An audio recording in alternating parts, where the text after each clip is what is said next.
Afternoon, everyone. So, got lots of names on the screen at the moment. So welcome. So, my name's Graham Hill from Insight 6, joined by Lisa, who will introduce herself shortly. But I'll just do a quick introduction, really, and talk a little bit about kind of housekeeping, etc., before we move on with the content. So, I guess first thing to say is we are recording the session so we can share it out with those that couldn't make it and yourselves. If you don't want to be seen on the recording, then leave your screens on just on your name. But equally, it would be great to see you. So if you do fancy popping your webcams on, that would be fantastic. If you could leave your mics on mute, that would be amazing.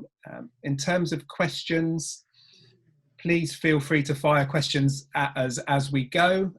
We've got the chat box, so I'm sure you've all been on Zoom calls over the last few weeks, but at the bottom you've got your chat box where you can fire questions at, and we'll pick them up as we go or refer to those at the end. So yeah, welcome. Thank you for joining us. We are quite a small group today, but I think that's no bad thing, and we'll give opportunity for questions as we go through. And I think everyone is potentially a bit webinared out, and we're seeing webinar numbers move back as we kind of move through the COVID-19 lockdown. So why are we here? Well, Lisa and I have been talking kind of a few weeks ago, and we saw a real commonality between looking after your teams through the current lockdown phase and beyond, and looking after your customers. And the word that kept coming up was around, or the words was around, empathy and confidence. And for me, that hit home when thinking about, we've probably all been or have family members that have been consumers over the last few weeks. And now I think specifically around my wife, who's been out doing the shopping. We live in Bicester, and we've got two main supermarkets. We have a Tesco's and we have a Sainsbury's. And when my wife and others go to Tesco's, it is well organised, safe, secure, wiping down trolleys, really clear in terms of social distancing, and people feel safe when they go there and feel confident. But actually Sainsbury's is a completely different story, and people feel that is chaotic, not as controlled, not as safe. And the output of that has been the word of mouth marketing for Tesco's has been really positive around the town. So I think there's something to bear in mind around, as business owners and business leaders, we all have limited, or lots of us have limited budgets as we plan to come out of the lockdown period. And actually it's thinking and reflecting on how you can get your best bang for the buck around your marketing spend. Actually, if we focus that on our people and our customers, that could really be a powerful approach to move forward. So if we move on, Lisa, please. Mm-hmm. So just briefly, what we're going to go through today, it's going to be 45 minutes tops. We'll keep it nice and we'll move through it pacey for you. It's very informal, so do fire questions at us as we go. But I'll hand over to Lisa shortly, who'll look at it from a people perspective around that link between engagement and well-being, what impacts engagement of employees and customers, specifically around uncertainty, elements for you to think about around driving that engaging culture within your business. And then for me, I'll be really encouraging you to think about your customers and how they're feeling right now and what you can do to drive loyalty. The importance of looking at anything you're doing and any decisions you're making through different lenses. So we're often very good at looking at it through the process lens. Some are better than others then at looking through the people. But do we look at it around the impact for our customers? And then finally, we'll talk through the importance of getting regular feedback before there'll be some elements that we can share with you after the webinar as well. So that's it from me for now, and I will hand over to Lisa, who will take you through her pieces. Thank you.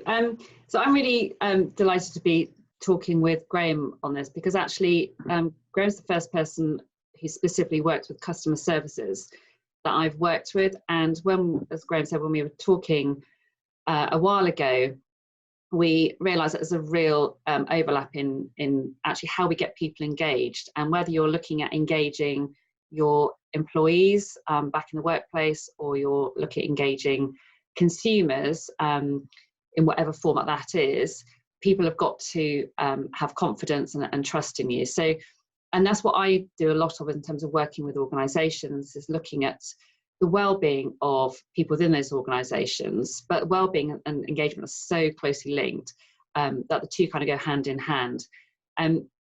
So when we think about engagement, it's very specifically not about happiness. So often when people think about how engaged people feel, it's, well, how happy do they feel? But actually people can feel quite happy not being very productive.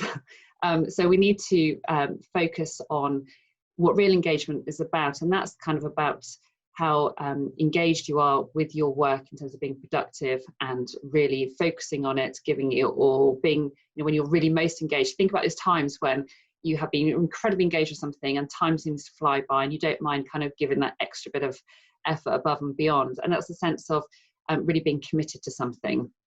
It's not necessarily about job satisfaction or about satisfaction either, because I know plenty of managers who are having issues with members of their team who are very satisfied about being at work, but they're not being very productive. So some people are quite satisfied just to turn up and be present in body, but not necessarily anything else.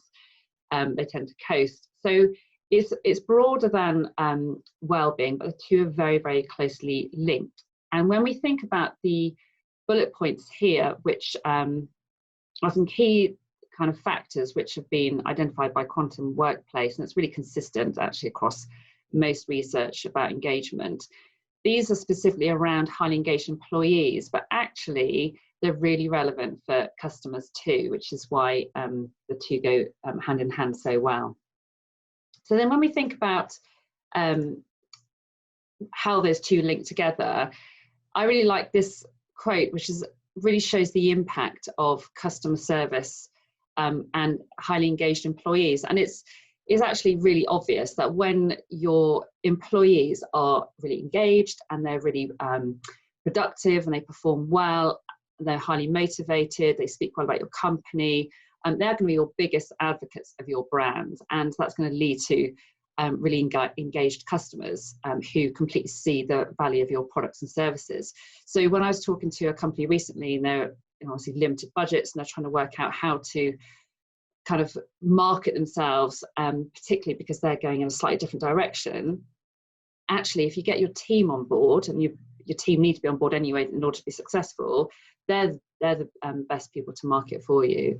So it's about helping really your employees feel as connected to your company as possible, and the more connected they feel, the better the service that they provide. And it doesn't sound, it's not rocket science, and it's kind of, when you say it like that, it almost sounds, well, that's obvious, but it's surprising how many people forget that. It's a real fundamental thing we need to get right. It's about looking after the people in your company, because if you look after them, everything else follows. So when we look at that kind of key link between engagement and well-being, I often ask, I was on a call the other day, I asked a managing director who was complaining that he was finding things quite tricky at the moment because people weren't really engaging, wanting to engage in the workplace. And obviously there are real barriers around that at the moment with everything going on with COVID. But when you think about what you're focusing on, it's really, I asked him what his focus was, and it's of course about improving sales and about making money, and they've been losing money like most companies, so that was what he was focusing on. But when I turned the question around and said, hang on, think about what's your biggest asset, and it's your people, and we rarely prioritize them. We focus on the numbers often, but actually if we focus on helping your people be their best, that's going to generate the numbers.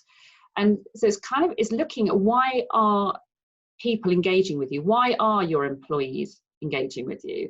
Is it because of is it just because of the paycheck? It's a job, they've got no other option, so they kind of feel trapped. And that's a real recipe for presenteeism and just really low productivity. Or are they choosing to work with you because they believe in you, they share the same values, they really believe in your purpose, what you're trying to achieve? And so that's a really important question to ask and to think about what is the key focus. There's some research by Limeade in 2016, which talked about the impact of on employees when they felt that their employer cares about their well-being, and they said that 38% they're more engaged, 38% more engaged when they feel that they're looked after by their employer, that their well-being is cared for. And I think it's a really interesting debate at the moment, because everyone's talking about well-being and everyone's talking about mental health, and it has been in the past kind of perceived as a bit of a tick box exercise. And it's almost like we've done that mental health first aid training, we've done that mental health stuff, but actually it's not genuine. It doesn't feel real. It doesn't feel that actually I am genuinely cared for. It's almost like, well, we're supposed to do something, so therefore we need to provide a workshop or whatever it might look like. But actually the research shows that engagement predicts well-being above and beyond anything else. We need to get the well-being and engagement agenda really top of the priority right now. So then looking at how you define excellence, and that's kind of links a bit to the first one. So if you're someone who you just focus on the sales bit, it probably answers the question number 2 in a similar way. So are you someone who says, we're excellent because we have really high sales, we're better than our competitors? So you kind of got that competitive view. Or are you someone who's focusing on the process, so much more about cooperation? So actually we've been successful this week or this month because actually our teams are really collaborating well, employees are working well together, supporting each other's agile working and so on. Or is it that actually we define excellence by that sense of experience, which is about emotional journeys for people, so how they really feel and how they engage. And then looking and asking what gets in the way for people. So asking your employees what helps them be their best and what gets in the way. And we tend to make assumptions about that so much of the time. So actually finding out from them what they need and what they want. And often managers will, I go in so many places where they have, free gym membership, or they'll have lots of lovely kind of pampering opportunities. And actually that's not the thing that makes the biggest difference. It's about engagement. So we need to think about the whole wellbeing agenda, because that's about engagement, and wellbeing is really about making sure people feel good about themselves and they feel good about whatever it is they're interacting with. It's not a soft topic, and when people say, that wellbeing soft's all the fluffy stuff, it's actually much more. It's about that leadership, it's about your workplace culture, it's about your relationships, it's about your communication. And some research by ADP, I think last year, was saying that as few as 15% of people in the workplace are fully engaged at any one time, which means that 85% of us are just going to work and not being fully engaged. So that's kind of something that should be high up on the priority. And I want to very quickly just draw attention to the impact of this uncertainty on us at the moment in terms of our ability to engage, because there's so much pressure on people to be able to perform and do their jobs well, whether that's at home or in the workplace or whatever it might be. But actually the whole uncertainty, the level of fear and anxiety and all the emotional responses that are happening for us right now triggers our emotional arousal. It triggers our amygdala, which our amygdala is almost like a little security officer in our brain, which is designed to keep us safe. And it's what triggers that fight-flight response. So if it perceives there to be danger, if it's a threat of some description, which is simply, some people, that's a sense of uncertainty, your amygdala starts leaping up and down, if you think about a security officer, and it really increases your emotional arousal. And as soon as you have increased emotional arousal, it really kind of leads to black and white thinking in a sense, and it takes over your cognitive brain, which is the kind of clever bit up here. And your cortex is where you do all your problem solving and all your cognitive processing and your rational thinking and your ability to communicate. and as Graham mentioned earlier, with empathy, which is hugely important at the moment. But when our emotional arousal is high, it blocks our ability to use our cognitive brain as well. And so that's number one, has to be about getting emotional arousal down for people. It's about reassuring people. It's about enabling people to feel safe and to feel confident with whatever they're engaging with. And we know from research that anxiety has shot up for people. We know from research that's come out, it's coming out daily about that level of emotional impact that this whole pandemic is having on us. It really affects how we think and how we feel and how we behave, and how we therefore are able to engage with each other and with our workplace or the place that we are a customer at. So we have to really take this very seriously. So the role of trust and confidence is what really underpins the whole of this in terms of engagement. And we need, in terms of feeling safe, which is our most basic of human needs, we need to be able to trust those people around us. So it's all very well someone saying, come and visit our shop, or come and work, come back to the workplace, come back to the office. But if we don't trust those people around us to keep us safe and enable us to almost guarantee our safety, which is a sort of physical safety and emotional safety, then we can't achieve the rest of what our team's about. Conflicts on there is a bit of an emotional word, but it's actually about having healthy debate. And we need to be able to have that healthy debate. We need to have commitment, and we need to be accountable and so on in terms of achieving the results we want. None of that happens if we haven't got trust. And so when we think about teams, we need to think about how we achieve that, which is something that tends to go quicker when there are budget cuts. It's because trust comes from communication as one of the kind of key areas that overlaps or that everything else falls into. And communication is the thing that tends to get cut really short.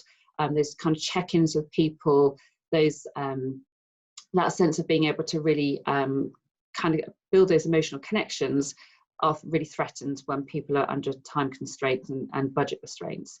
So when we think about the 4 main areas that are associated with high trust organisations where people have most confidence, these won't come as any surprise, or shouldn't come as any surprise to you. So if you think about integrity, and it's that real sense of as a leader, as a manager in your company, is about how you convey the message that you're talking about. So what is it that you actually say, and how consistent are you in terms of, you want something, but do you behave in the same way?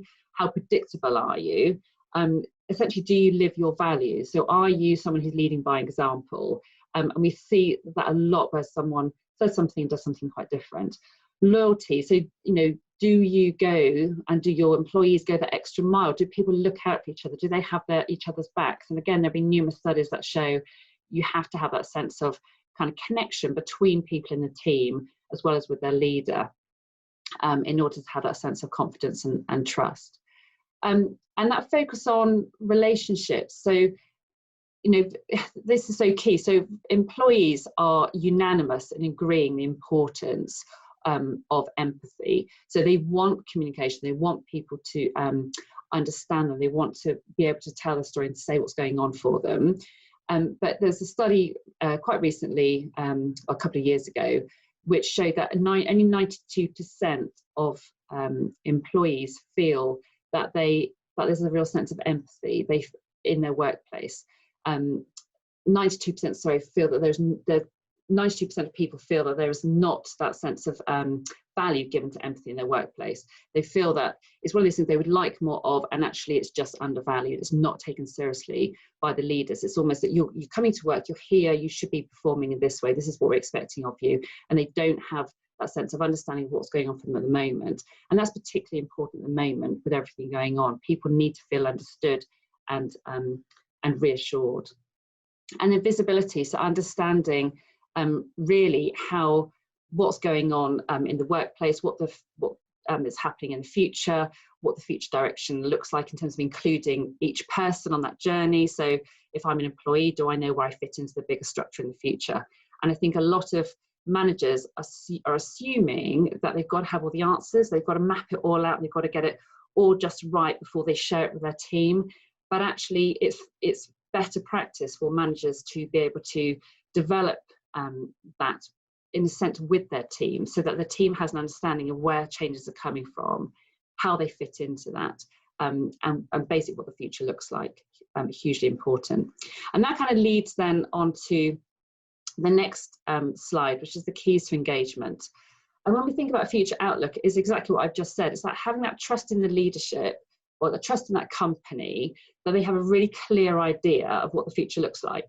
So it's having that very clear picture of what their role is, what the future of the company looks like, what's going to be different, why it's different, what's going to be the same, and those decisions about what should be the same should be based on what works, what we're getting rid of. So having those very kind of transparent conversations with people. Communication, again, this is something that all the studies pretty much show that employees want really clear communication. They want something that stands out and people know what's going on. They feel that people are checking in with them, and yet it doesn't happen as much as they want. And I think only about 32% of, or 38% of employees are saying that they're actually getting enough communication from the managers at the moment. And I would always say to managers and people who are leading in organisations to remember that your words are only 7% of your communication. The rest of it's through your tone of voice, your non-verbal communication, and so on. So it's really important to be aware, especially as we're really busy, about how that comes across. So take 5, check in with people, but really give it 100% of your attention, so you're doing that really well. And that recognition and appreciation about, you know, how do you show that you appreciate people in your organisation? How do you show that you appreciate what they do and what they're contributing? And that feeding back, that you need to be able to both feedback to them, they need to be able to feedback to you. It's got to be a two-way process. And that's hugely important in terms of actually identifying what goes well and what needs to change in order to make your company more successful. So the bottom line is that companies need to listen. You need to be able to communicate well. You need to be listening to what's going on. And I've got 2 tools, which I won't go into detail now about, but are really geared up for helping managers think about employee engagement. So I'm going to hand over to Graham.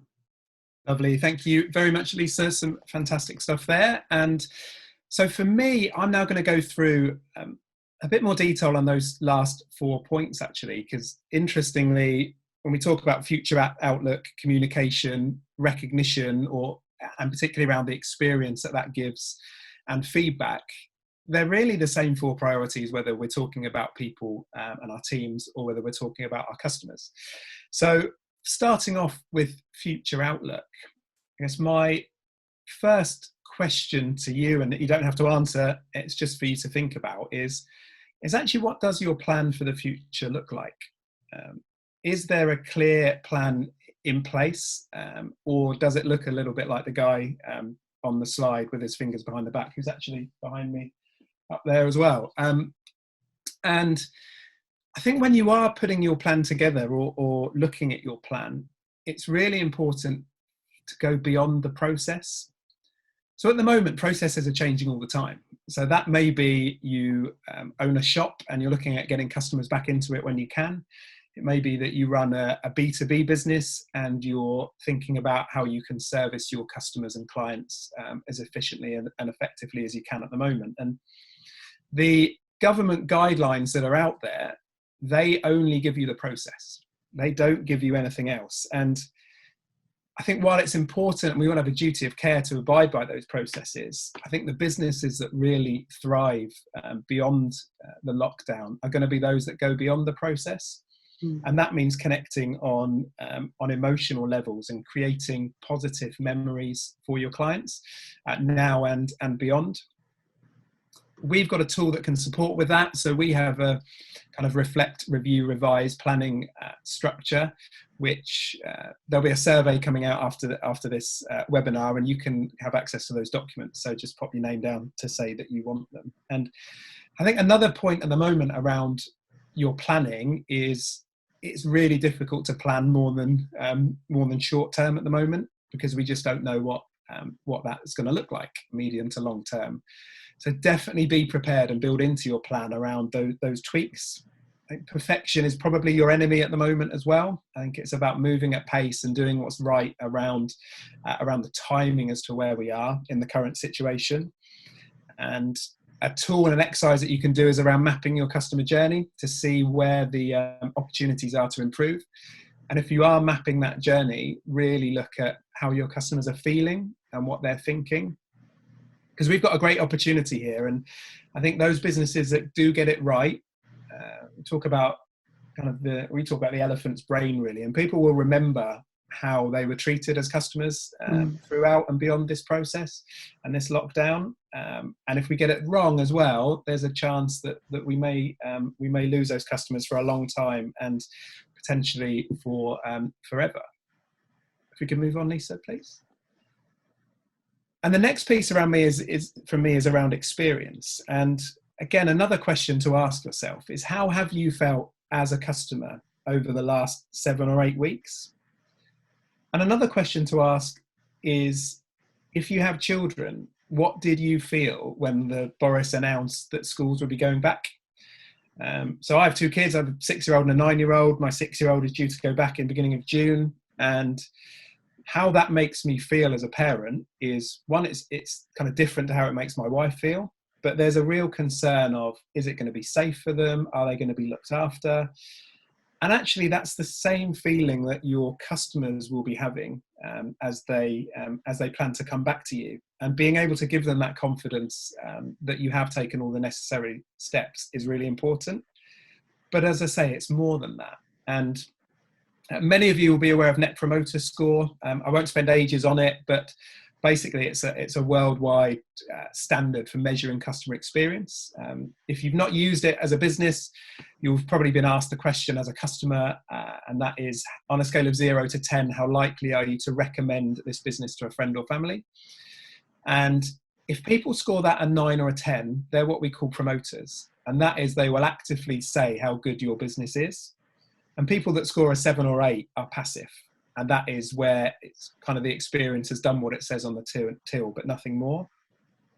That's really important, because it's those 9s and 10s where a business is connected emotionally with a customer that creates that loyalty. And there's lots and lots of ways that you can do that. And there are businesses at the moment that are doing it well. And there are businesses out there at the moment that are forgetting about the experience, and they're just looking at the process. And I can just give you a couple of examples. So we've got a local coffee shop called Filter just around the road for us, which is excellent. They just reopened last week, and they filmed a video to put on social media to show what the experience would look like. They've really focused on, because they can have less people in the shop at any one time, they've really focused on building that personal connection with each individual customer. They've handwritten motivational messages onto the takeaway cups when people take them away to make them feel good. And those cups have then been shared all over social media. So from a marketing perspective, it's been really, really positive. And so think about that from your business, and what do you need to do to go beyond the process to create an emotional connection with your customers? And my top tips around doing that is to think about doing something for your customers that is small, personal, and unexpected. And if you do something that ticks all of those 3 boxes, you will go a long way to making sure that you really connect on that emotional level. You need to get the basics right and don't neglect the process. But at the same time, how can you add moments of magic into that process? And I guess the final point to think on that is, we're in lots of queues at the moment as consumers and customers, and they're often not the most engaging experience. But if any of you have ever been to Disney World, they've created a whole business, I guess, out of engaging with people in queues. So it can be done. So learn from the best, and absolutely think about how you can focus on that experience with your customers. And we can move on, please, Lisa. And next is around communication, and Lisa spoke about this in terms of your team, and it's vital that we communicate to give confidence. We've done some research in this area and found that 1 out of 4 team members at the moment feel that their business isn't communicating with them effectively enough. And from a consumer perspective, loads has moved digitally, as you would expect at the moment. So often the first interaction a potential customer or current customer has with your business is your website. So I'd encourage you to have a look at your website to see what message it's sending. So we've done 2 bits of research over the last 7 weeks, one in the brewery industry, close to my heart, and one in the legal sector. And we found some interesting results. So in terms of breweries, we actually found that the reason we looked at breweries is obviously with pubs shut, spend is up 31% in kind of direct alcohol suppliers. And we still found from 90 breweries that 64% didn't make a reference on their website to the COVID-19 at all. Half of them didn't even make it clear if they were open and operating. And the net promoter score, so net promoter score goes from -100 at one end to +100 at another end. So a net promoter score for those websites was -20, which is very, very poor. And in terms of legal, the message we saw there was around empathy. So most firms did have a message around the COVID-19 situation on there. However, only 36% of them showed any empathy in their communication. The rest was just facts and figures. But the 36% of firms that did show empathy in their messaging, their net promoter score was 50 higher than those firms that didn't. So that empathy is key in terms of all of your communication out to your customers. And the clarity that you can give is really, really important as well. And what I mean by that is, I can give you some examples really. So we work with a number of garden centre groups, and there are some that are, as they reopened last week, put messages on their website in written text to show what the new processes would be, the PPE, the social distancing, etc. But most people don't read things like that. What some garden centres have done, like Haskins, for example, down in Dorset, is have filmed a video and put it on YouTube to show all the steps along that journey to make people feel confident to return because they know what's going to happen. Because actually at the moment, there's a big thing around people don't want to be seen to be doing the wrong thing. Now, there's all the rules and the social distancing rules, and people want to have confidence that they're doing the right thing and they're not going to be called out for not following the process. So the easier you can make it for your customers, the better. And that's exactly the same whether you've got a physical premises or you're dealing on the phone and online at the moment. And by that, I mean particularly around things like your response times. So with your teams working from home, if someone calls your business right now and maybe leaves a message, how long does it take for you to get back to them? Have you got an out of office on saying that it's going to take 3 days to get back? On one hand, it's good that you're communicating the delay, but actually now what's the customer going to think around that timescale?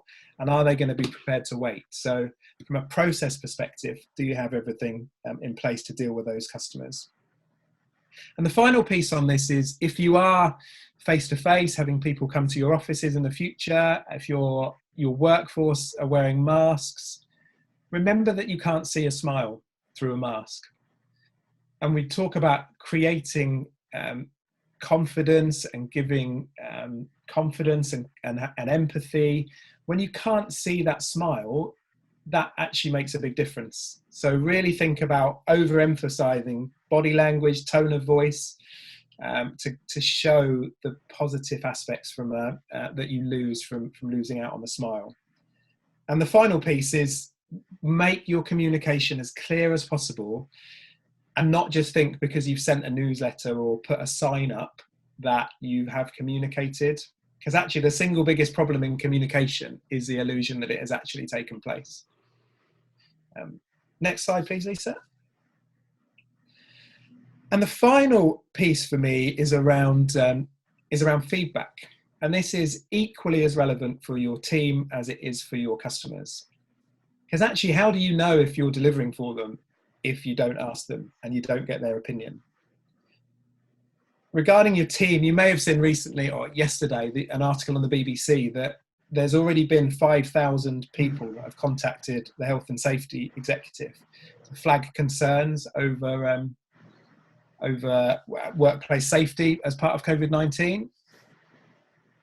I imagine if we were asking, or if the business were asking those people their views consistently, those complaints wouldn't have gone in, and that can be really brand damaging if it gets out that a business has failed in terms of their duty of care. And it's absolutely around a perception piece as well. You may feel that you are delivering exactly what you need to do in terms of for your customers and for your team. But if you don't know them, actually, how do you know? An example of that is, if we finish this webinar today, Lisa and I maybe hang on for 5 minutes afterwards to catch up on how it's gone, and we congratulate each other on how well we've done. But we don't ask you your opinion. And when you get off, you think, oh, well, maybe I didn't get what I needed from that. Then actually, it doesn't matter that Lisa and I think we've done an amazing job. What matters is you as our customers and your perception of it. We will be sending out a survey to ask for your perception afterwards, because it's really important for us to understand that. And you know, at Insight 6, we are a customer feedback business, and we talk about feedback as being the breakfast of champions. So ask for it, engage with your teams and your customers around it. We can support with that if it's of use. You know, we have customer and team confidence surveys that are out with clients at the moment to really see how your customers and your team are feeling. And then as you move forward, particularly from a customer perspective, if you're making changes to your process and you want to ensure the safety of your customers as they return, then how are you going to measure that those experiences are happening consistently and that you embed those changes? It's certainly something to think about. And ask them regularly, because if you ask them regularly, you can actually spot issues before they arise, and it will show that you care and will give that confidence, as Lisa talked through. Next slide, please, Lisa. Where are we? Okay, so this is something that Graham and I put together, because when companies are faced with enormous challenge of like, where do we focus our time and our energy and our budgets in terms of moving forward, particularly for companies where they're really embracing this change in terms of potentially looking at different directions and kind of really tweaking what's happening in their companies in terms of processes and so on.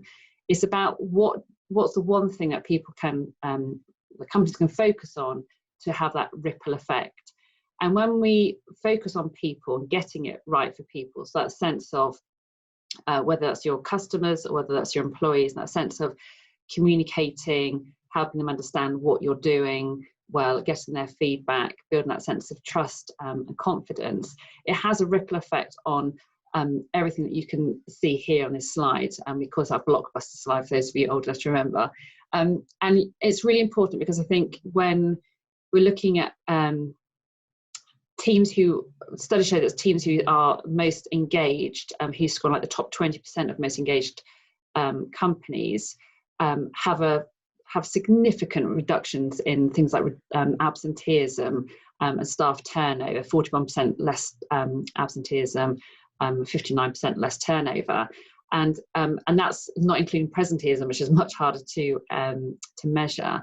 And I think when you look at things like your most engaged employees are going to be your magnets for top talent for future vacancies, and your most kind of engaged customers are going to be your best marketing avenue. It's really important to get these things right. And I think when we look at the cost of recruitment and retention, I think there was a figure last year that says about £30,000 per person by the time you've advertised and you've recruited and you've gone through the whole induction process and so on. That's a huge cost, and I think there's going to be lots more mobility around people deciding companies are not for them. They don't buy in now to what their company's values are. They don't see their part in the future. They don't have a sense of what's really going on. They don't feel valued. They don't feel cared for. There's not that sense of empathy.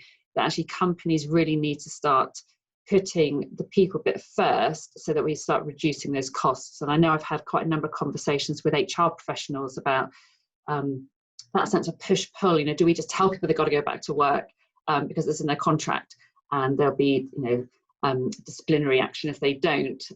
My view is that's not the best way to go forward. Or do we really kind of look at how we reassure people and how we develop that confidence so that we can lead them back to our places of work? It's a win-win situation for everyone when we think of it like that.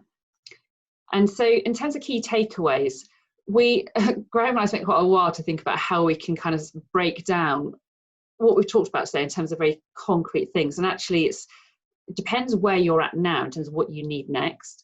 And Graham's already referenced some support. There's some documents that he's got, and I've already referenced some I've got. So when you fill in the survey afterwards, you can tick those boxes and we can send those to you. So you can have some specifics there. But in terms of looking at these 4 areas, I mean, we'll send you a recording of this webinar so that you can refer back to what we've been talking about. But it's about looking at each of those 4 areas and thinking, where are you now? And then where do you need to get to? So if you're looking at communication and you sit with a blank piece of paper, I'm a fan of kind of blank piece of paper and think, okay, what do we do? And actually, what do the people think we're doing? And what are they hearing? And actually really unpick that with everyone who you're trying to engage with. And then give yourself a score. And if you're scoring a 4, what does number 5 look like? How do you get to number 5? So having that clear idea, and that works best when you have a very clear vision of what number 10 looks like. So where do you want to get ultimately? And then take it one step at a time in terms of moving there. Graham, did you want to add anything else to the key takeaways? Any comments? No, I think you covered it, Lisa. I think it's all businesses are at a different position at the moment. And actually, you may be looking at some of the things we're speaking about and actually think, you know what, we're pretty good at this and we're doing this really, really effectively. If not, or if there's areas where you feel it could improve, then that's where the focus lies. And certainly the reflect, review, revise documents that we use is exactly that. It encourages you just to think about that. And because as business owners and business leaders, I think one of the things we don't give ourselves is that time to reflect. And particularly when things are moving and changing as quickly as they are at the moment. So I think just using what we've talked through as a catalyst to give you that reflection time could be really, really powerful. And by all means, we're here to support if we can help in any other way moving forward as well. And which leads us on to next steps, really. We are pretty much bang on time, which is good. So webinar, so we've recorded the webinar. We will send that out to you as soon as we can after the session. There'll be a brief survey which will come out on email to you as well. As we've talked about feedback and communication, so it is really important to us that we get that feedback. The survey should take you no more than 30 seconds to complete, so it'd be really grateful if you could complete that. And in the survey, there's a couple of areas where you can select to say, yes, we want the documents that we've mentioned, or yeah, we'd like to talk about the customer or team confidence survey. Or alternatively, both Lisa and I offer free consultations. So if you just want to talk to us over the phone or over Zoom, then we can absolutely chat things through with you and you can do that. If it's people that's your kind of pressing area of that you want to look at, then we can do it with Lisa. If it's customer, then we can do that with me. Or equally, we could do it together and kind of pick both of our brains on that free consultation. That's absolutely fine. And we can support with, if you're thinking, actually, we need to do some training with the teams or some coaching with myself as a leader, or we need to look at those kind of feedback solutions for your customers or your team, then we can absolutely support with those as well. So feel free to give us a shout. And there's our contact details up on the screen. So feel free to make contact via the survey, give us a call, drop us an email, drop us a connection request on LinkedIn, whatever is your preferred method of communication. I'm conscious we are bang on 1:45. So I think if there are any questions, I'd probably suggest you ping them over on email or on anything that you see on there. Thank you, Gillian, for the feedback. And I'd just like to thank you all for taking your time today. I know things are kind of hotting up as we move out of this lockdown. Really appreciate your time on on today's webinar. I hope it's been some food for thought and been useful for you. So thank you very much. I don't know if Lisa, you have any final comments? Or? No, I just wanted to say thank you. I'm sorry, it feels like such a rush through this. I mean, we could talk about this for a whole day. So it's kind of just trying to give you as much that we can that's helpful in a very short amount of time. So please do carry on the conversations with us in the future. Thank you. Lovely. Brilliant. Thank you very much. Bye.